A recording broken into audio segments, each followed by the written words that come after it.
Forest fires are events where plants and vegetation in forest areas are burned, either naturally or as a result of human activity, which causes environmental damage and various losses.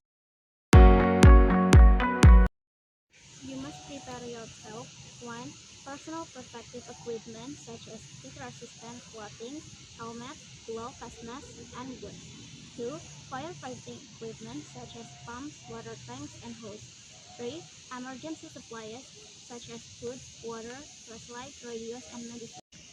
4. Clothing can protect against embers, such as cotton or wool shirt and trouser. 5. Towel or wet handkerchief to protect your face. 6. Disaster preparedness bag containing important documents, kits, and auto supplies. To do if a forest fire occurs. 1.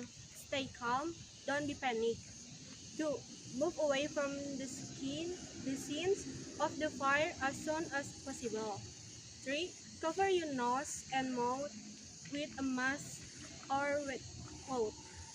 4. Report to officials at the fire department or police. 5. Follow the office direction to stay safe.